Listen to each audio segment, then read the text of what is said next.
के श्लोक नंबर 62 में भगवान स्वयं कह रहे हैं कि अर्जुन उस परमेश्वर की शरण में जा जिसकी कृपा से परम शांति व शाश्वत स्थान अर्थात सतलोक को प्राप्त होगा। वो परमेश्वर कौन है, कहां है, कैसा है, जानने के लिए कृपया अवश्य सुनिए जगत गुरु तत्वदर्शी संत रामपाल जी महाराज के अमृत वचन। श्रीमद् भगवत गीता, नीचे देखें, गीता प्रेस गोरखपुर से प्रकाशित है। जयदयाल गोविंद का इसका अनुवादक है।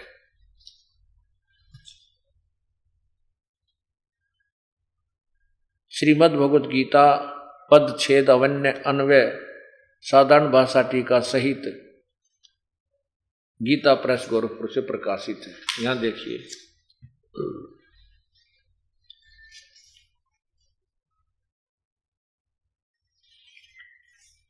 ये जयदयाल गोविंद का जी ने अपनी हाथ से जयदयाल गोविंद का अनुवाद करता है। अब इसमें आपको दिखाते हैं कि 14वें अध्याय में ये काल कहता है कि दुर्गा या प्रकृति तो मेरी पत्नी है और मैं इसके पेट में बीज स्थापित करता हूं। ये अध्याय नंबर अथ चतुर्दशो अध्याय यानी 14वां अध्याय। नीचे देखिए क्या कहता ये काल भगवान गीता ज्ञान दाता के ज्ञानों में भी अति उत्तम उस परम ज्ञान को मैं फिर कहूंगा जिसको जानकर सब मुनिजन इस संसार से मुक्त होकर परम सिद्धि को प्राप्त हो गए हैं। क्योंकि ये तत्व ज्ञान का पता लगने के बाद सभी यहां से पीछा छुड़वा जाएंगे। इस ज्ञान को आश्रय करके अर्थात धारण करके मेरे स्वरूप को प्राप्त हुए सृष्टि के आदि में उत्पन्न नहीं होते और प्रलय काल में भी व्याकुल नहीं होते। अब देखना क्या बताता है कि हे अर्जुन, मेरी ये महत मूल ब्रह्म मूल प्रकृति, ये महत ब्रह्म, ये इसका अर्थ है, ये देखो, मम योनि महत ब्रह्म तस्मीन, इसका अर्थ है मम ब्रह्म, मुझ ब्रह्म की ये प्रकृति जो है, यहां देखना, महत ब्रह्म मूल प्रकृति संपूर्ण भूतों की योनि है अर्थात गर्भाधान स्थान है। और मैं ये काल उस योनि में चेतन समुदाय गर्भ को रूप गर्भ को स्थापन करता हूं। उस ततः माने उससे उस जड़ चेतन के सहयोग से सभी भूतों की उत्पत्ति होती है। अब देखना नीचे चौथा अध्याय चौथा श्लोक में क्या लिखा है। हे अर्जुन, नाना प्रकार के सभी योनियों में जितनी भी मूर्तियां अर्थात शरीरधारी प्राणी हैं प्राणी उत्पन्न होते हैं प्रकृति, यह महत ब्रह्म प्रकृति, तो उन सब की गर्भ धारण करने वाली माता है और मैं बीज स्थापन करने वाला पिता हूं। यहां देखना, अब ये पांचवें श्लोक में 14वें अध्याय के 5वें श्लोक में स्पष्ट कर दिया है कि हे अर्जुन, सतगुण रजगुण और तमगुण ये प्रकृति संभवा, प्रकृति से उत्पन्न, या प्रकृति स्पष्ट शब्द लिखा है, प्रकृति माने दुर्गा, रजगुण सतगुण विष्णु है, रजगुण ब्रह्मा, तमगुण शिव जी, ये प्रकृति से उत्पन्न, प्रकृति दुर्गा से उत्पन्न तीनों गुण अविनाशी जीव आत्मा को शरीर में बांधते हैं अर्थात ये पार नहीं होने देते।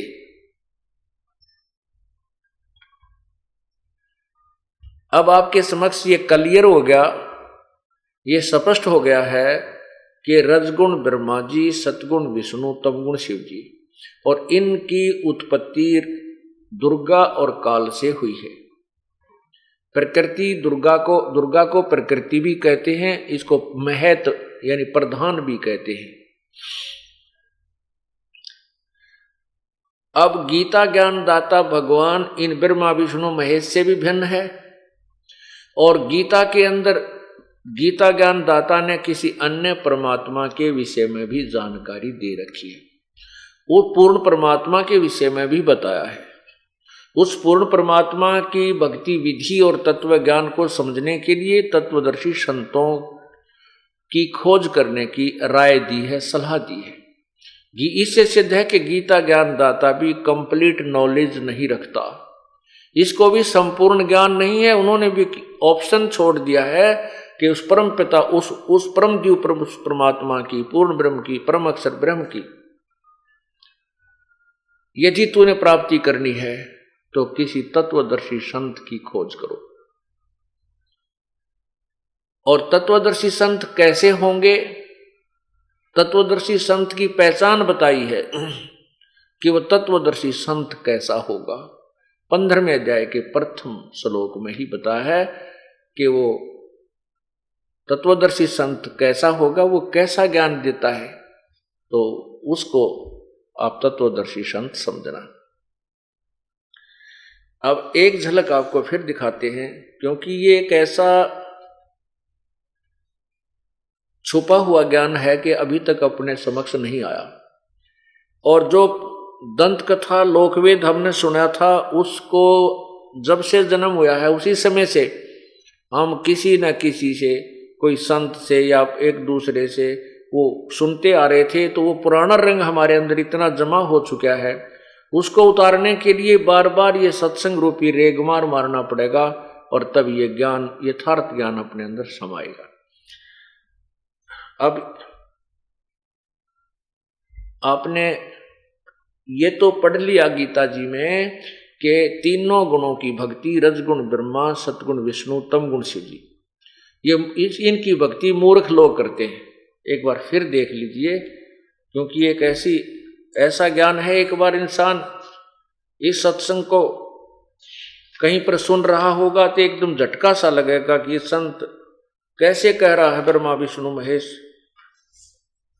कहाँ लिखा है ऐसा कि उनको पूजा को मनाही की है? फिर देखिए श्रीमद् भगवत गीता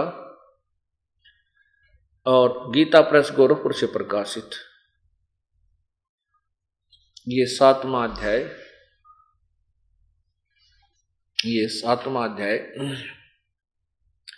नीचे देखिए अध्याय श्लोक नंबर 12 से ये वाला,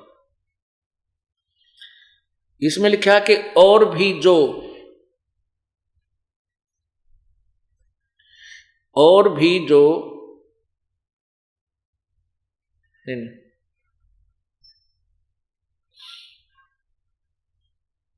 पूरा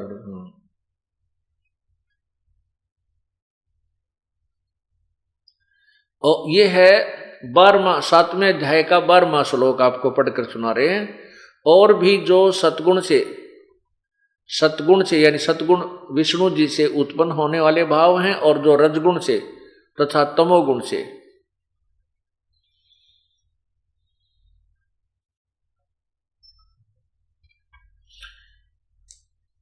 उन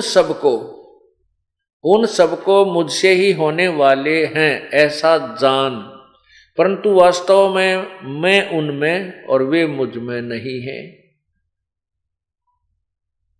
अब स्पष्ट हो गया कि तीनों गुणों, रजगुण ब्रह्मा, सतगुण विष्णु, तमगुण शिव जी से जो भी हो रहा है, उसका मुख्य कारण ये गीता ज्ञान दाता काल है, ब्रह्म है, लेकिन वो उनसे भिन्न है। आपने शिव महापुराण में पढ़ा,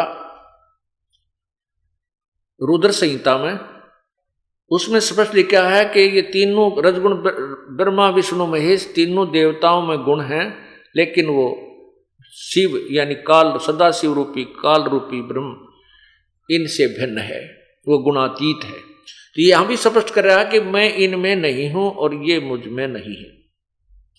अब 13वें में आप देखिएगा कि क्या कह रहा गीता ज्ञान दाता कि इन तीनों गुणों की भक्ति में ये जीव उलझा रहता है। अध्याय 7 और नीचे देखिएगा श्लोक 13 में, गुणों के कार्य रूप सात्विक, राजस और तामस, इन तीनों प्रकार के भावों से ये सारा संसार अर्थात प्राणी समुदाय मोहित हो रहा है। इन तीनों गुणों से परे मुझ अविनाशी को नहीं जानता। इन तीनों गुणों से परे अर्थात इनसे अलग। अब तीन गुण याद रखना। अब इसमें त्रिगुण में ही माया आवेगी। यहां त्रिगुण इसी की व्याख्या है, क्योंकि वह दैवी अलौकिक अर्थात अति अद्भुत त्रिगुणमयी मेरी माया, ये त्रिगुणमयी मेरी माया बड़ी दुस्तर है, खतरनाक है। और जो पुरुष मुझ को निरंतर भजते हैं वे इस माया का उल्लंघन कर जाते हैं, अर्थात संसार से तर जाते हैं। गीता ज्ञान दाता कहता है कि जो ब्रह्मा विष्णु महेश, रजगुण ब्रह्मा, सतगुण विष्णु, तमगुण शिव जी से ऊपर मुझे भजते हैं तो इनसे ऊपर उठ जाते हैं, ये इन बाधक कम बनते हैं। नीचे देखना, अब 15वें श्लोक में स्पष्ट कर दिया है कि इस माया के द्वारा अर्थात ब्रह्मा विष्णु महेश के ही ऊपर आश्रित इनसे मिलने वाले लाभ के ऊपर जिनका ज्ञान हरा जा चुका है, माया के द्वारा जिनका ज्ञान हरा जा चुका है, असुर स्वभाव को धारण किए हुए मनुष्यों में नीच, ओए होए, दूषित कर्म करने वाले मूढ़ लोग मुझको नहीं भजते।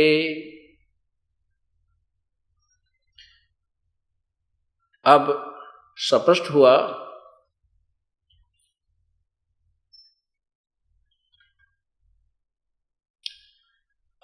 हुआ कि तीनों गुण रजगुण ब्रह्मा, सतगुण विष्णु, तमगुण शिव जी की साधना करने वालों को मूर्ख बताया है। राक्षस स्वभाव को धारण किए हुए मनुष्यों में नीच लिखा है, दुष्कर्म करने वाले। पुण्यात्माओं, ये दास भी हिंदू धर्म में जन्म हुआ, प्रथम बार ये ज्ञान सुना था तो बड़ा झटका सा लग गया था, और आंखों देखकर इन प्रमाणों को भी ये स्वीकार्य नहीं हो रहा था कि ब्रह्मा विष्णु महेश से ऊपर कोई शक्ति है और इनकी पूजा नहीं करनी चाहिए। इनको इष्ट रूप में पूजन नहीं बताया, बाकी अनादरणीय नहीं है। अभी आपको क्लियर करेंगे कुछ देर में। अब इसका थोड़ा सा संक्षिप्त वर्णन किया जाएगा।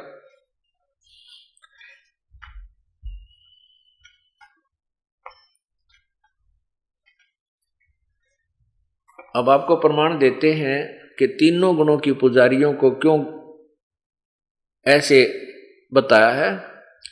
जैसे रावण ने भक्ति की थी तमोगुण भगवान शिव की,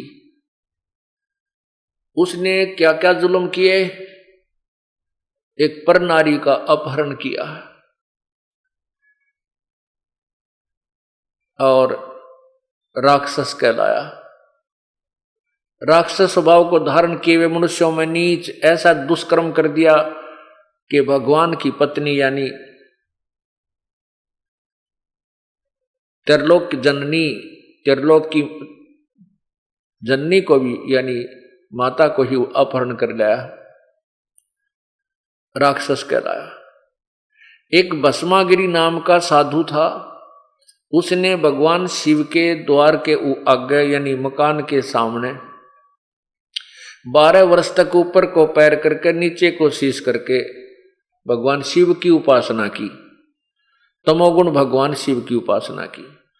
जब वो 12 वर्ष तक साधना करता रहा, एक दिन पार्वती जी के कहने पर भगवान शिव ने पूछा कि हे महात्मा जी, आप मांगो, क्या मांगना चाहते हो मेरे से। भस्मागिरी ने उसी आसन पर तप करते हुए ज्यों का त्यों उल्टा ऊपर को पैर किए हुए कहा कि आप वचनबद्ध हो जाओ, तब मैं अपना ये तप बंद करूंगा। भगवान शिव ने कहा ठीक है, मैं वचनबद्ध हो जाता हूं, मांग क्या मांगता है। तो वचनबद्ध होते सीधा खड़ा हो गया। तप इसीलिए इतनी देर तक तप कर रहा था, इसी वास्ते खड़ा कहने लगा कि मुझे आप अपना भस्म कड़ा दे दो। एक भगवान शिव के पास एक कंगन था, कड़ा था, भस्म कंडा। उसमें वो शक्ति थी कि जिसके ऊपर शीश पे न्यू करके सिर के ऊपर ऐसे करके कह दे भस्म, वही प्राणी जल जाता था, राख हो जाती थी। इसका ज्ञान भगवान इसका ज्ञान उस भस्मागिरी को था। और भस्मागिरी के मन में के खोट था कि शिव जी की तपस्या करके शिव जी से ही भस्म कंडा लेकर शिव जी ने मारूं और पार्वती को पत्नी बनाऊं। जिसके उस दुष्ट उद्देश्य को भगवान शंकर भी ना समझ सके। इससे सिद्ध हुआ कि ये अंतर्यामी भी कोई ना, भगवान विष्णु जी शिव जी अंतर्यामी भी सिद्ध नहीं हुए, क्योंकि वो उसके खोट अंदर के खोट को नहीं जान सके। ये किस लिए साधना कर रहा है, तेरा शत्रु बन के तेरी तपस्या कर रहा है। अब भगवान शिव नर महात्मा के हैं, उन्होंने सोचा भी महात्मा है, जंगल में रहना होता है, अपनी सुरक्षा के लिए कड़ा मांगा होगा, दे देता हूं, ले भाई पकड़े। अब जब उस भस्मागिरी के हाथ में भस्म कंडा आया तो तेवर बदल गया उसी समय। कहने लगा, होले शंकर होशियार, तुझे मारूंगा, पार्वती को अपनी पत्नी बनाऊंगा। बताया को बात हुई। भगवान शिव जी ने सोचा, अच्छा मूर्ख रहे तो देख, पागल मेरे पीछे पड़ लिया। अब भगवान शिव जी आगे आगे बस और भस्मागिरी पीछे पीछे। तो भगवान शिव विष्णु जी को पता चला, उन्होंने पार्वती रूप धारण किया और भस्मागिरी के सामने आकर खड़े हो गए और बोले कि भस्मागिरी रुक जा, क्यों भाग रहा है, आ जा मेरे पास बैठ जा। भस्मागिरी तो ऐसी दुष्ट कर्म के लिए ये सब कुकर्म कर रहा था। 12 वर्ष तक की जो परिश्रम किया, वो पार्वती को देखते खड़ा हो गया। पार्वती जी ने कहा कि आप मुझे डांस करके दिखाओ। अब भस्मागिरी बोला, मैं तप करनिया आदमी और मुझे डांस वांस करना कुछ नहीं आता। पार्वती रूप में भगवान विष्णु जी कहने लगे, मैं तुझे डांस करना सिखाती हूँ, इस हाथ को ऐसे कर, इस हाथ को ऐसे कर, इसको ऐसे कर, इस पैर को ऐसे कर। वो करेगा मूर्ख, उसकी तो बकवाद में ध्यान था। कहने लगे, इस हाथ को ऊपर ला। जब नो इस सिर पे आ लिया ना वो कड़ाई वाला हाथ, तो भगवान ने कह दिया भस्म। वो भस्मागिरी भस्म हो गया। वो भस्मागिरी फिर भस्मा असुर कहलाया। भस्मा असुर, गिरी से भस्मा असुर यानी भस्मा राक्षस बन गया।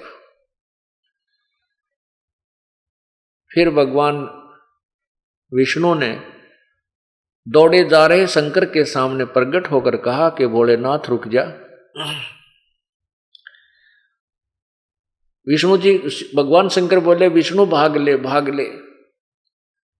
वो ऐसे ऐसे उसने भस्मागिरी ने मेरे से भस्म कंडा प्राप्त कर लिया है, वो फूंक देगा, भाग ले।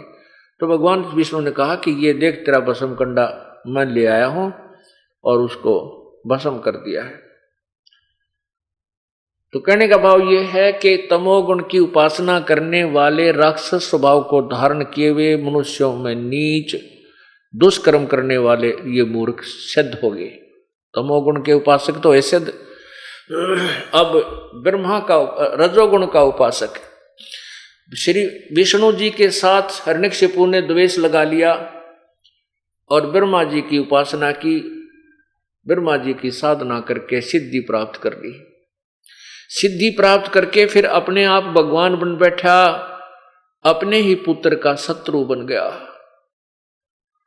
कि मेरी भक्ति करो, विष्णु भगवान की पूजा मत करो। राक्षस कहलाया, कुत्ते वाली मौत मरा।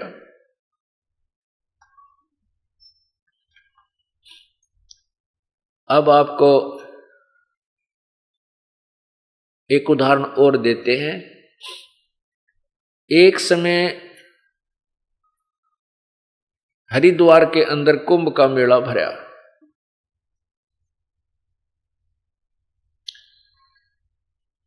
कुंभ का मेला भरता है, उसमें स्नान करने के लिए सभी ऋषिजन, ये महात्मा, गिरी, पुरी, नाथ, कनपाड़े, नाग्य, वैष्णो, ये सब जाते हैं और वहां जाकर के ये अपने अपने ग्रुप में, अपने अपने समुदायों में इकट्ठे हो जाते हैं।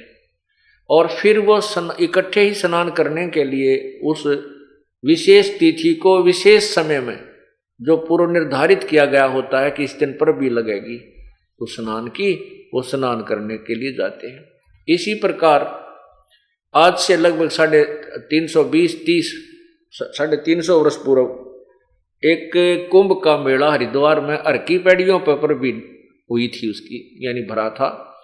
उसमें स्नान करने के लिए सबसे पहले नागा, कति नंगे रहा करें, उनको नागा साधु कहते हैं, वो भी शिव जी के पुजारी हैं। ये नागा, गिरी, पुरी, नाथ, नागा को उग्गड़ भी कहते हैं, ये भगवान शंकर तमोगुण के उपासक हैं। और वैष्णु साधु ये विष्णु जी के उपासक हैं, सतगुण विष्णु जी के। अब नागा सबसे पहले जाकर के हर की पैड़ियां पर स्नान करने की तैयारी करने लगे। पीछे से वैष्णु साधुओं का वो समुदाय आ गया, पूरा जो ग्रुप आ गया। उन्होंने कहा वैष्णु ने कि ए नागा लोगो, तुम अभी स्नान मत करना, प्रथम स्नान हम करेंगे, हम सर्वश्रेष्ठ साधु हैं, हम विष्णु जी के उपासक हैं, विष्णु जी तीनों में श्रेष्ठ है।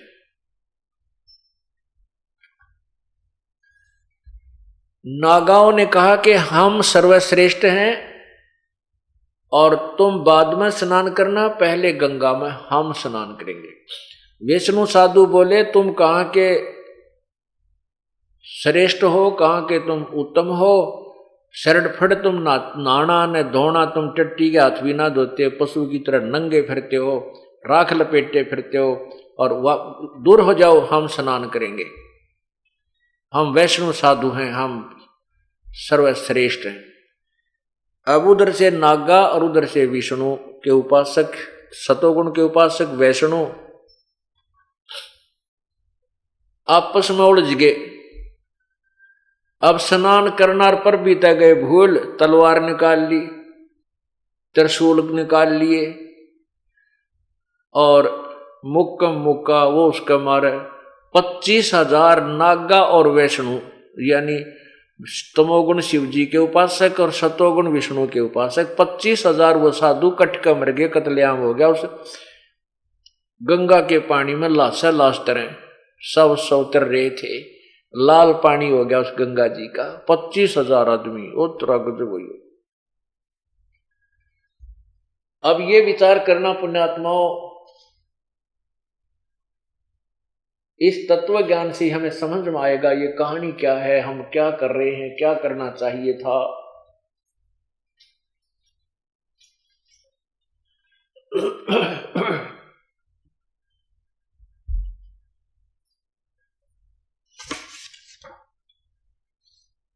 अब इसके विषय में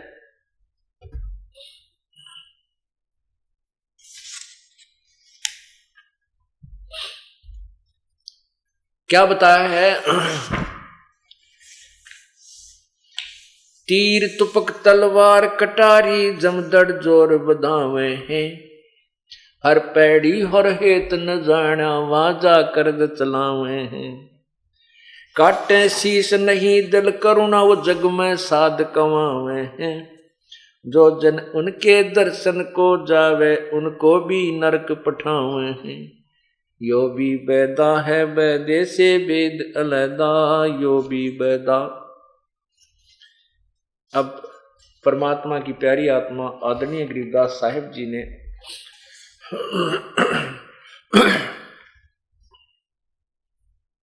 कबीर परमेश्वर से तत्व ज्ञान प्राप्त करके फिर उसका आगे विश्लेषण किया है, उसमें आपको हम सुनाते हैं।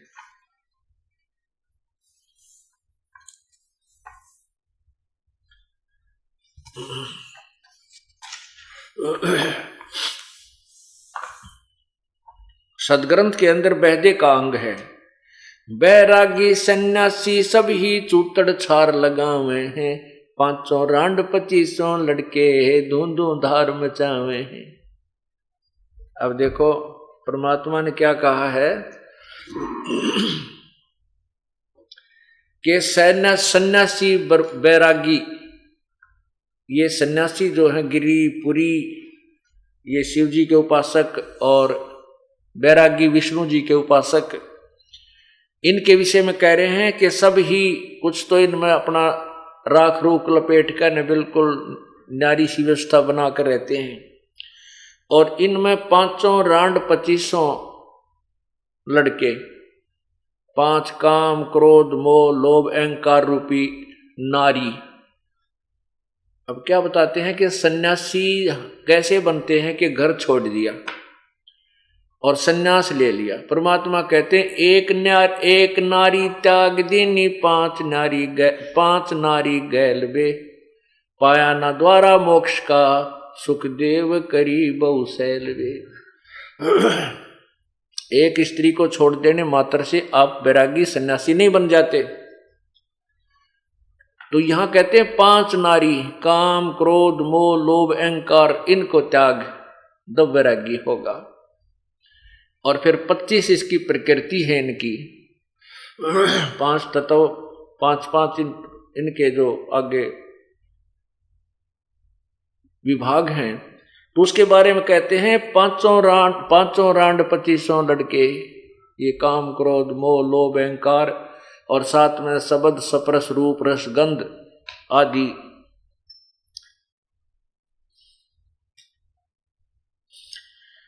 बैरागी सन्यासी सब ही चूतड़ छार लगावे हैं। 5 रांड 2500 लड़के धूंधू धार मचावे हैं। जो भी बैदा है, बैदा माने व्यर्थ यूजलेस, मतलब कति जिसका कोई फायदा नहीं करने का, जो साधनाएं तुम करते हो वो बैदा में गिनी है, वो व्यर्थ गिनी है, यूजलेस।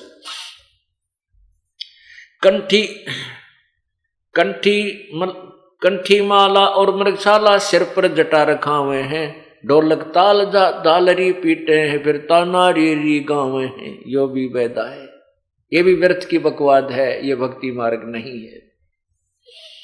बैदा क्यों जाना हम सतगुरु भेंट्या यूं जाना, क्योंकि तुमने के पता लग गया कि यह व्यर्थ है।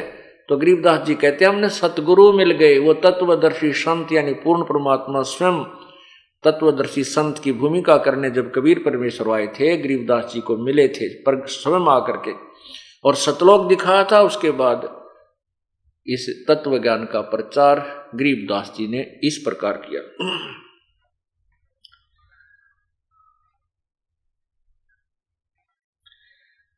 करवा और कौपीन लिए जो बनखंड गुफा बनावे हैं, खुद्या कुत्ती घट में दूती, फिर गृह द्वारे जावे हैं। सन्यासी हो गए, घर छोड़ दिया, वन में जाकर गुफा बना ली, और भूख लगी फिर गांव में आए शहर में रोटी मांगने। कहते हैं करवा और कौपीन लिए, एक करवा यानी लोटा ले लिया और शरीर पर कति नंगा एक लंगोट बांध लिया पर्दे पे, कति त्यागी बन गया और गुफा बना ली, और रोटी मांगने फिर गांव में आया। बता क्या का वैराग लिया तने। परमात्मा कहते हैं अपने घर में रह, काम कर, बाल बच्चा में रह और भक्ति कर, बड़ी बनाई रोटी मिले, किधर धक्के खाने ना किता आना न जाना। करवा और कौफीन लिए जो बनखंड गुफा बनावे हैं, खुदा कुत्ती घट में दूती, क्षुदा भूख, फिर गृही द्वारे आवे हैं। फिर गृहस्थी के द्वार ने आगे आते हाथ फैलाते हो तुम, तो बता फिर गांव छोड़ने का क्या फायदा हुआ, घर त्यागने का क्या यूज हुआ, क्या फायदा हुआ। खाकी और निर्वाणी नागा, ये नागे महात्मा सिद्ध जमात चना हुए हैं। रणसिंगे तुरही तुतकारा, फिर गागड़ भांग घुटावे हैं। ये विकार और फिर न्यारे शुरू कर दें घर छोड़ने पीछे। काशी गया प्रयाग महोदित जगन्नाथ को जावे हैं। लोहागर और पुष्कर परचे है, द्वारका दाग दगावे हैं। तीर तुपक तलवार कटारी जमदड़ जोर बंधावे हैं। हर पैड़ी हर हेत न जाण्या, वाजा तेग चलावे हैं। यो भी बैदा है, बैदे से भेद अलैदा। काटे शीस नहीं दल करुणा, वो जग में साध कमावे हैं। जो जन उनके दर्शन को जावे, उनको भी नरक ले जावे। कहते ऐसे गुरुओं ऐसे संतों के जो दर्शन करने जाओ, उनको भी नरक का भागी बनाते हैं। जो काटे शीस नहीं दल करुणा, जिनके दिल में दया नहीं और साधु कुआं में कट आपस में कट मरे तो दूसरों का कल्याण वो क्या करेंगे।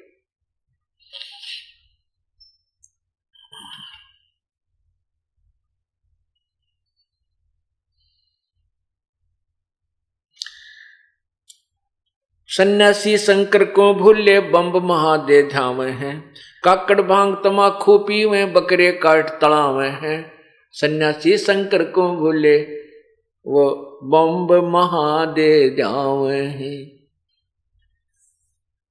आपने देखा होगा कि भगवान शिव के उपासक जब कावड़ लाते हैं वो ना तो शंकर भगवान कहें वो इन्हों का आग्रह ओ बोले, और लड़कियां बहनों को कहेंगे ए बोली आगे नोले, यानी आप पे तो बोले बन रहे हैं आप पे बोली बन गए। भगवान की वो इज्जत कर रहे हैं या बेइज्जती या भी समझ में ना आती। और फिर क्या बोलते आते हैं बम बम बम बम, ये कोई प्रभु का नाम नहीं है। तो कहते हैं सन्यासी शंकर को बोले बम्ब महादे धाम है, परमात्मा को बम्ब बम्ब करके वो याद करते हैं। उस शंकर जी के यथार्थ नाम से भी परिचित नहीं है, वो यथार्थ नाम भी ये दास आपको बताएगा जिससे भगवान शिव का लाभ आपको प्राप्त होगा। अब आपने सुना कि तीनों गुण रजगुण ब्रह्मा सतगुण विष्णु तमगुण शिव जी के पुजारियों को पवित्र गीता जी अध्याय नंबर 7 के श्लोक 12 से 15 में राक्षस स्वभाव को धारण किए हुए मनुष्यों में नीच दुष्कर्म करने वाले मूर्ख, ये 4 उपमा दी है इकट्ठी। ये इसलिए है जो आपको अभी उदाहरण स्पष्ट किया, उदाहरण के द्वारा आपको स्पष्ट किया। अब गीता ज्ञानदाता ब्रह्म अपने विषय में भी कहता है कि मेरी भक्ति भी अनुत्तम है, अश्रेष्ठ है, क्योंकि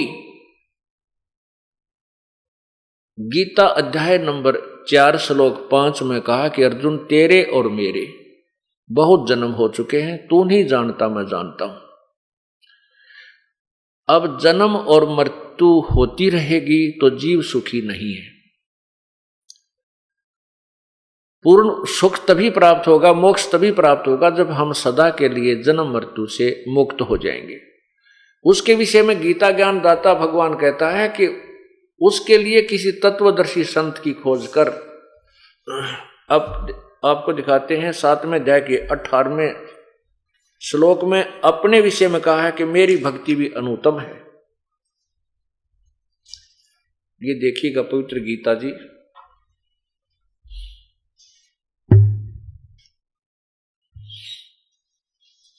अध्याय नंबर 7 के अब 15 तक आपने पढ़ा। ये देखिए 15वें का, इसमें कहा कि माया के द्वारा जिनका ज्ञान हरा जा चुका है,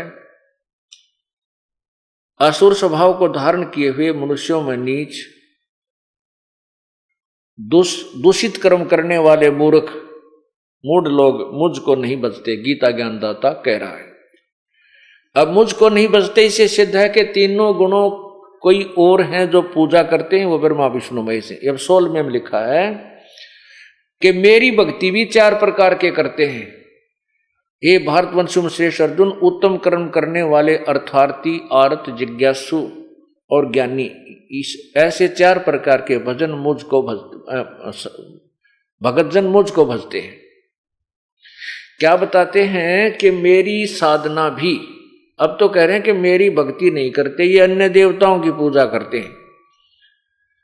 और मेरी भक्ति भी 4 प्रकार के करते हैं। अर्थार्थी, अर्थार्थी माने जो धन गणा ज्यादा धन वृद्धि के लिए, यानी अपने कारोबार में बरकत करने के लिए वेदों के मंत्रों के आधार पर अनुष्ठान करते हैं, धार्मिक अनुष्ठान। वो अन्य उपासना नहीं करते, अन्य उनकी जैसे ओम जय जगदीश रे, स्वामी जय जगदीश रे, जय गणेश देवा कहते, इस तरह की पुस्तकों पर विश्वास वो नहीं करते। वो केवल वेदों पर विश्वास करते हैं और वेदों के मंत्रों के आधार पर ही वे धार्मिक अनुष्ठान किया करते हैं, वो अर्थार्थी। और फिर आर्थ, संकट निवारण के लिए भी वेदों के ही मंत्रों का यानी श्लोकों के उच्चारण उन अनुष्ठानों के आधार पर करते हैं। और तीसरा जिज्ञासु। जिज्ञासु वो होता है जो परमात्मा प्राप्ति के लिए दृढ़ता से चलता है और उसने फिर ज्ञान ग्रहण कर, संतों के पास जाता है, ज्ञान ग्रहण कर लेता है। उस ज्ञान के ऊपर अनुसरण ना करके वो वक्ता बन जाता है, वो ज्ञानी, वो जिज्ञासु, वो भी व्यर्थ बताया। जो चौथा ज्ञानी है, चौथे ज्ञानी को इन तीनों से ठीक बताया कि वो ज्ञानी जो है वो मेरी भक्ति करता है। ज्ञानी किसे कहते हैं? जिसको ये ज्ञान हो गया कि मनुष्य जीवन बार बार नहीं मिलता और मनुष्य जीवन प्राप्त करके भक्ति करनी चाहिए। वेदों में उन्होंने पढ़ा कि एक ही परमात्मा है जो जिसकी भक्ति करने से जीव का पूर्ण कल्याण हो सकता है। उस एक ही प्रभु की भक्ति करनी चाहिए, अन्य उपासना अन्य देवताओं की, ब्रह्मा विष्णु महेश आदि की नहीं करनी चाहिए। उस ज्ञानी को इतना पता हो गया तो उसने वेदों को पढ़ा, स्वयं ही निष्कर्ष निकाल लिया कि उसमें ओम नाम लिखा है, ओम नाम ही मोक्षदायक है, क्योंकि उस ज्ञानी को तत्वदर्शी संत नहीं मिला और तत्वदर्शी संत के बिना वेदों को समझा नहीं जा सकता। गुरु बिन काहू न पाया ज्ञाना, जो थो था बुछड़े किसाना। गुरु बिन वेद पढ़े जो प्राणी, समझे न सार रहे अज्ञानी। तो उन ज्ञानी व्यक्तियों ने जैसे चुनक ऋषि जैसे, वशिष्ठ ऋषि जैसे, कपिल ऋषि जैसे, इन ज्ञानियों को ये तो पता हो गया कि भगवान की भक्ति करने से मोक्ष होगा, अन्य देवताओं की पूजा से नहीं करनी चाहिए। और वेदों को पढ़ा। वेदों में यजुर्वेद अध्याय नंबर 40 के मंत्र नंबर 15 में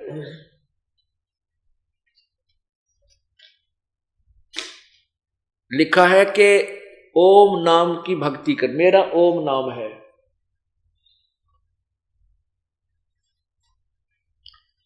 ये वेदों का ज्ञानदाता और गीता जी का ज्ञानदाता ब्रह्म है।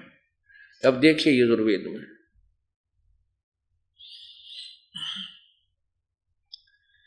यजुर्वेद इसमें 40वें अध्याय के 15वें श्लोक में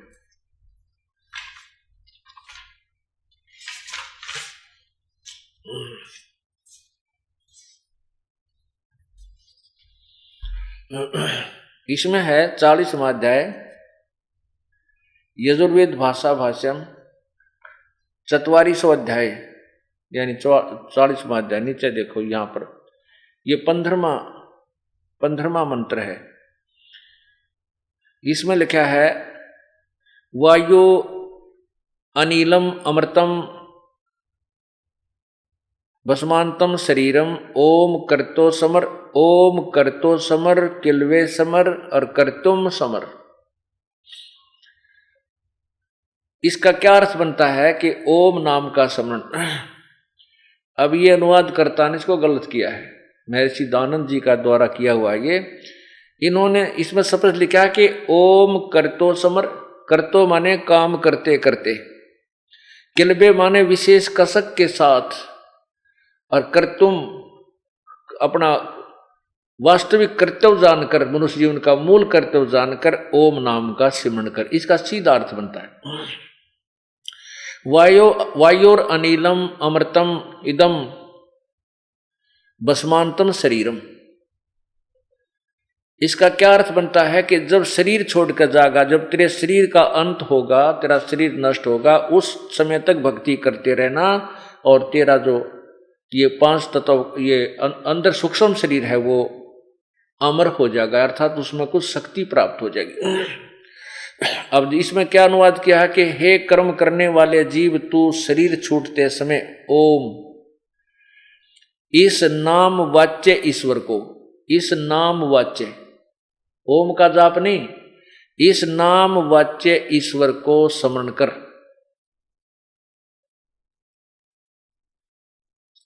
अपने सामर्थ्य के लिए पर परमात्मा और अपने स्वरूप का स्मरण कर, अपने किए का स्मरण कर। इस संसार का धनजादि रूप वायु कारण रूप, वायु को कारण रूप वायु अविनाशी कारण को धारण करता, इसके अनंतर यह नष्ट होने वाला सुखादि का आश्रय शरीर अंत में भस्म होने वाला होता है, ऐसा जान। इसका सीधा सा अर्थ है, देखो फिर समझदार आदमी हो, ओम करतो समर किलवे समर करतुम समर। ओम नाम का जाप काम करते करते सिमरण करो, कलबे माने विशेष कसक के साथ सिमरण कर, और करतुम अपना मूल कर्तव्य जानकर सिमरण कर। सीधा से अर्थ है, इसमें कोई गोलमोल की बात है कोई ना। अब ये तो गीता ज्ञान वेद ज्ञान दाता अपने लिए कह रहा है। अब इसमें 17वें श्लोक में दो भगवान, कोई और भगवान बताया है, नीचे देखो 17वां।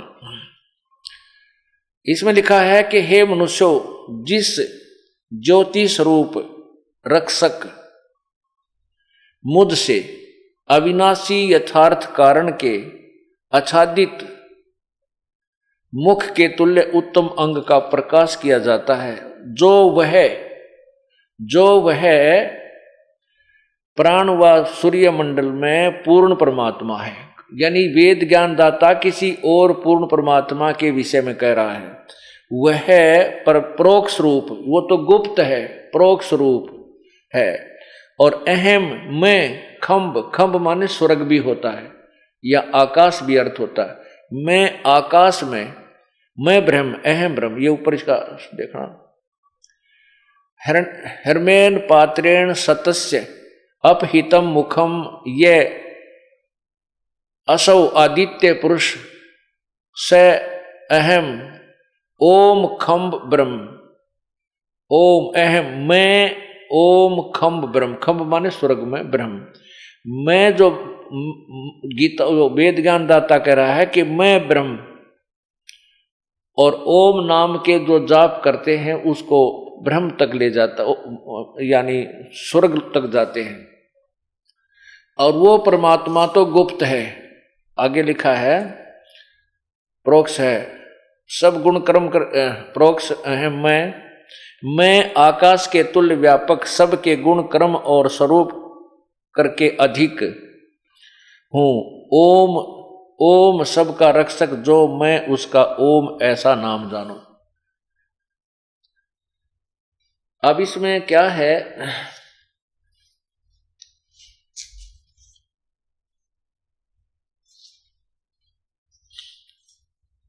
कि ओम नाम का जाप है ब्रह्म का। अब इसके साथ साथ आपको यही गीता ज्ञान दाता ब्रह्म अपने विषय में 8वें अध्याय के 13वें श्लोक में कहता है कि मेरा ओम नाम है। ये पवित्र गीता जी देखिएगा 8वें अध्याय के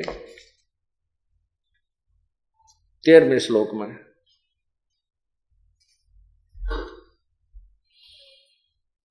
आठवें अध्याय के नीचे आइएगा, ये 13वां श्लोक है, ये 13वां। इसकी हम संस्कृत पढ़ते हैं। ओम इति एक अक्षरम ब्रह्म व्यवहारन माम अनुसमरण, यह प्रयाति तजन देहम स याति परमाम गतिम। गीता ज्ञान दाता कहता है कि अहम ओम इति एक अक्षरम ब्रह्म व्यवहारन माम ब्रह्म, मुझ ब्रह्म का ये ओम केवल यही एक अक्षर है। ओम केवल यह एक अक्षर है, व्यवहारन यानी उच्चारण करके स्मरण करने का। और जो ये प्रयाति तजन देहम सयाति परमाम गतिम, जो इसकी अंतिम सांस तक, देह छूटने तक, शरीर का नष्ट होने तक इसका जाप करता है, वो मेरे वाली परम गति को प्राप्त होता है। सब यहां देखना, यहां से शुरू होता है। ये 14, 13 और 14 की इकट्ठी अनुवाद है। यहां ये जो ओम, जो पुरुष ओम, इस एक अक्षर रूप, इसने लिखा यहां ब्रह्म को यहां लगा दिया, रूप ब्रह्म को उच्चारण करता हुआ और उसके अर्थ स्वरूप मुझ निर्गुण ब्रह्म, यहां माम ब्रह्म यहां आना चाहिए था।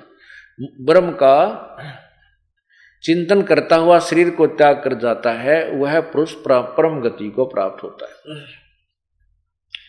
अब ये तो बताया इसने अपने लिए, और फिर 17वें अध्याय के 23वें श्लोक में कहा है कि उस परमात्मा के भक्ति के लिए, पूर्ण मोक्ष के लिए पूर्ण परमात्मा की भक्ति करनी चाहिए, और उसके लिए ओम तत्सत इति निर्देश है ब्रह्मणे त्रिविध समर्थ है। ये देखिए गीता जी और अध्याय 17 और श्लोक 23, इसमें लिखा है कि ओम तत्सत इति निर्देश है ब्रह्मणे त्रिविध समर्थ है ब्राह्मणा तेन वेदा च यगा च विहिता पुरा। इसका अर्थ है कि ओम तत्सत, उस ब्रह्मणे माने पूर्ण परमात्मा यानी सच्चिदानंद ब्रह्म का, यहां देखना कि ओम तत्सत, ऐसा यह 3 प्रकार का सच्चिदानंद घन ब्रह्म का नाम कहा है। गीता ज्ञान दाता ब्रह्म से अलग कोई ब्रह्म है जो सच्चिदानंद घन ब्रह्म है। ब्रह्मणे का अर्थ है ब्रह्म से अलग जो अन्य परमात्मा है, पूर्ण ब्रह्म, उसका नाम कहा है। उससे सृष्टि आदि काल में ब्राह्मण और वेद तथा आदि रचे गए। नहीं, इसका अर्थ यह बनता है कि सृष्टि के प्रारंभ में ब्राह्मणा यानी विद्वान पुरुष, ब्राह्मण का अर्थ विद्वान पुरुष होता है, तो ब्राह्मण यानी विद्वान पुरुष उसी आधार पर अपनी साधनाएं किया करते थे। अब इसके लिए बताया कि पूर्ण परमात्मा की साधना तो 3 मंत्र के जाप से, ओम तत्सत। अब अपना तो बता दिया कि मेरा मुझ ब्रह्म का तो ओम नाम है, उसका जो अंतिम सांस तक समन करता रहेगा मुझे प्राप्त होगा। और उस परमात्मा के पाने के 3 मंत्र का जाप है ओम तत्सत। ओम और ये तत् मिलकर के सतनाम बनता है। ये 2 अक्षर का होता है। इसमें एक ओम मंत्र है, दूसरा गुप्त है जो ये दास बताएगा जो उपदेश लेता है। तो उस 2 अक्षर के मंत्र तय एक सतनाम बनता है, और फिर तीसरा जो सत्य है वो सार नाम है। फिर ये कुल मिलाकर के 3 अक्षर का ओम तत्सत एक कंप्लीट मंत्र बन जाता है। और इनकी इसकी स्मरण करने की विधि भी 3 प्रकार की है, त्रिविध समर्थ है। 3 प्रकार से इसका सिमरण करना होता है, ये गीता जी कह रही। अब गीता जी अध्याय नंबर 4 के मंत्र 34 में कहा है कि उस तत्वदर्शी संत की खोज करो, वो आपको ज्ञान देगा।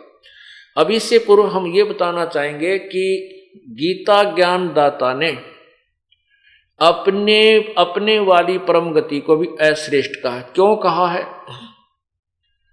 क्योंकि गीता ज्ञान दाता कह रहा कि अर्जुन तेरे और मेरे बहुत जन्म हो चुके हैं, तू नहीं जानता मैं जानता हूं। ये देखिएगा गीता जी अध्याय नंबर 4 अध्याय, नीचे देखिए, यहां 4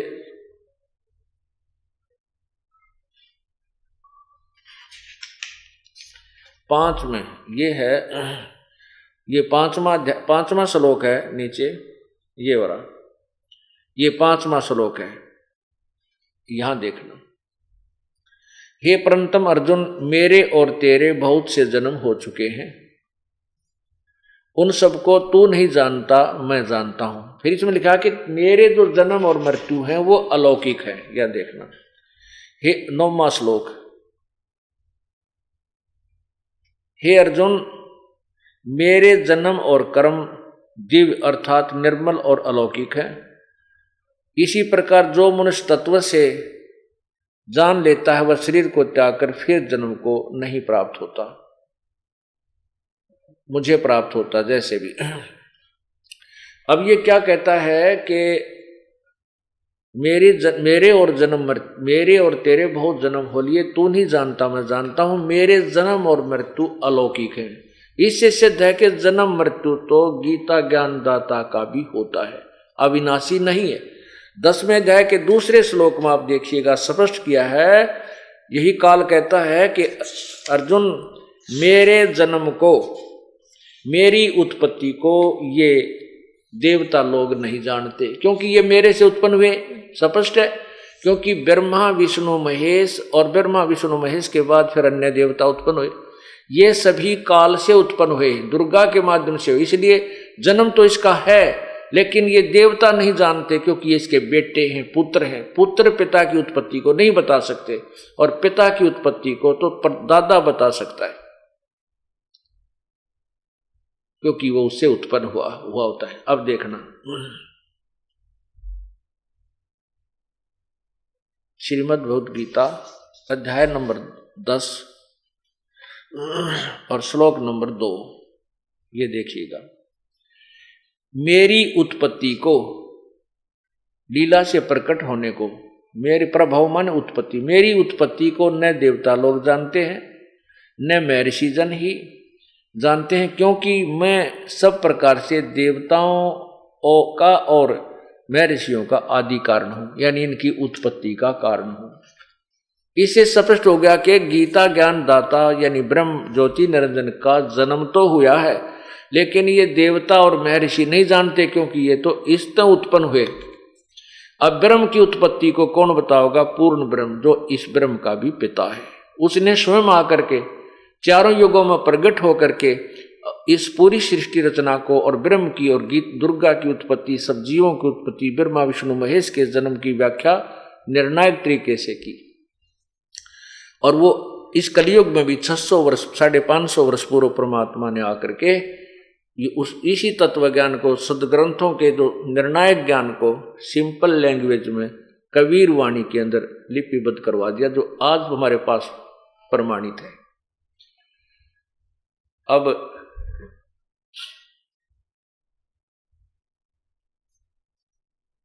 ये क्या क्या कहता है कि अर्जुन तेरे और मेरे बहुत जन्म हो लिए, आगे भी होते रहेंगे।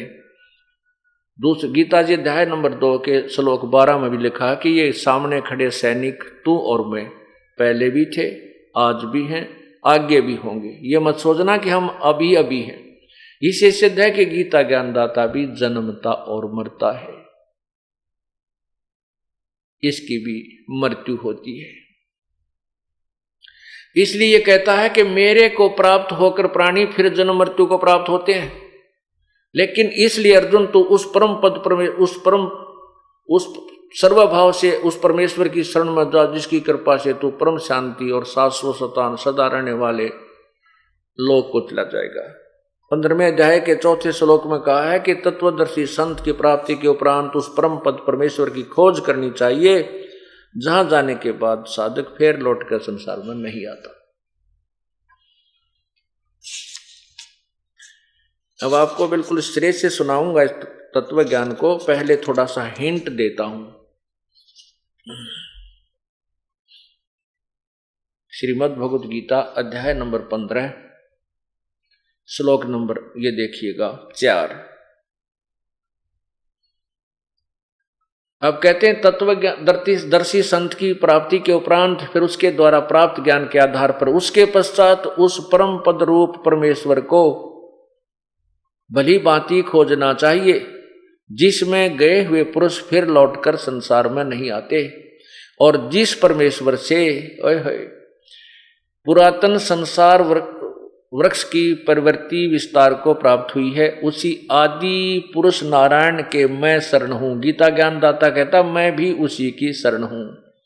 इस प्रकार दृढ़ निश्चय करके उस परमेश्वर का मनन और निधिध्यासन करना चाहिए। गीता ज्ञानदाता किसी और भगवान की पूजा के लिए कह रहा है। इससे सिद्ध है कि गीता ज्ञानदाता भगवान की भक्ति भी सर्वश्रेष्ठ नहीं है, उत्तम नहीं है, अति उत्तम नहीं है। अब यहां इसलिए गीता ज्ञानदाता ने कहा है कि ये ज्ञानी पुरुष, देखिए 7वें अध्याय के 18वें श्लोक में, ये ज्ञानी पुरुष हैं तो नेक आत्मा, ये चाहते हैं कि हम अपना कल्याण करवाएं, लेकिन इनको तत्वदर्शी संत ना मिलने के कारण ये मेरे वाली अनुत्तम गति में, मेरे वाली घटिया साधना के अंदर आश्रित रहे। ये देखिएगा श्रीमद् भगवत गीता अध्याय नंबर